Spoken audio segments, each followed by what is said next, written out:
कूर्पर मर्म एक अत्यंत महत्वपूर्ण मर्म स्थान है और इसको आप यदि देखें कि कूर्पर संधि, जैसे अभी हम लोगों ने मणिबंध संधि बताई थी, ऐसे ही कूर्पर भी एक संधि स्थल है और इसी को मर्म स्थान कहा गया है। इसको प्रेरित करने के लिए इसके दो भाग किए गए हैं, एक बहिर्प्रांत और एक अंदर इंटरनल पार्ट। तो इंटरनल पार्ट और एक्सटर्नल पार्ट दोनों को साइमल्टेनियसली 1 by 1 स्टिमुलेट किया जाता है, तो इससे कूर्पर मर्म प्रभावित होता है। कूर्पर मर्म के माध्यम से हम नाभि और हृदय के बीच के स्थित सभी अंगों के कार्यों को प्रभावित कर सकते हैं और ये कहा जाता है कि जो नाभि में समान वायु होती है और समान वायु इन सभी अंगों के कार्यों को प्रभावित करती है।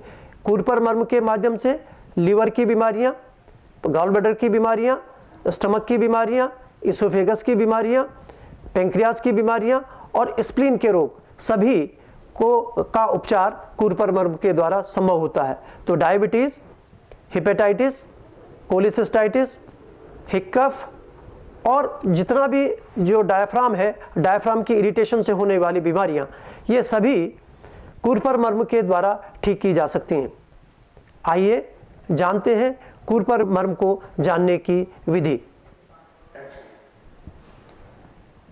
कूर्पर मर्म के आइडेंटिफिकेशन के लिए कूर्पर मर्म कूर्पर संधि से संबंधित है और उसको आइडेंटिफिकेशन करने के लिए यदि हाथ को हम मोड़ लेते हैं तो इसके नीचे आप एक बोनी प्रोमिनेंस देखते हैं जिसको अल्नर नोच कहा जाता है। अल्नर नोच पे यदि हम अंगूठे को ऐसे रखेंगे और ये जो हमारी इंडेक्स फिंगर है उसको इस क्रेसेस पे रखेंगे तो बीच की उंगली जिस स्थान पे आती है वो आउटर पार्ट ऑफ द कूर्पर मर्म कहते हैं, क्योंकि कूर्पर मर्म के दो बिंदु होते हैं जो कि अति संवेदनशील होते हैं, जिसमें कि दबाने से बहुत पेन होता है। तो इसको जो आउटर पार्ट है, जो इसको लेटरल पार्ट भी आप कह सकते हैं, इसको आइडेंटिफाई करने के लिए आप बीच की उंगली जहाँ पे जाती है उसको हम लोग आउटर पार्ट ऑफ द कूर्पर मर्म कहते हैं। तो उसको बीच की उंगली से इसको स्टिमुलेट करना है। आप सपोर्ट दोनों उंगलियों से भी कर सकते हैं, लेकिन दबाव मुख्य रूप से आपका बीच की उंगली के ऊपर होना चाहिए।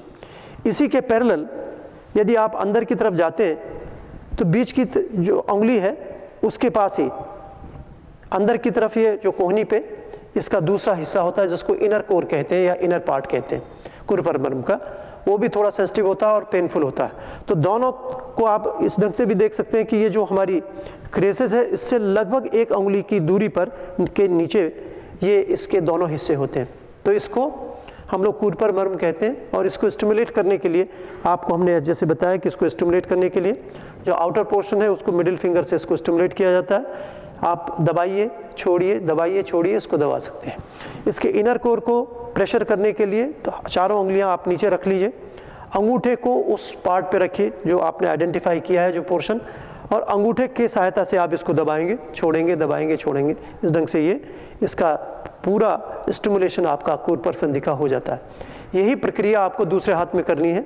दूसरे हाथ में भी आइडेंटिफिकेशन करने के लिए ये जो आपकी हड्डी का प्रोमिनेंट पार्ट दिखाई देता है, जो कोहनी के पीछे के हिस्से की हड्डी है जिसको कि हम अल्नर नोच कहा जाता है, उस पर अंगूठे को रखकर आप यदि देखेंगे तो आउटर पोर्शन जो है वो एक उंगली नीचे मिडिल फिंगर जहाँ पे जाती है वो आउटर पार्ट ऑफ द कूर्पर मर्म कहलाता है। इसको इसी के पैरेलल यदि आप एक उंगली के पास जाएंगे तो इनर पार्ट ऑफ द कूर्पर मर्म आप आइडेंटिफाई कर सकते हैं।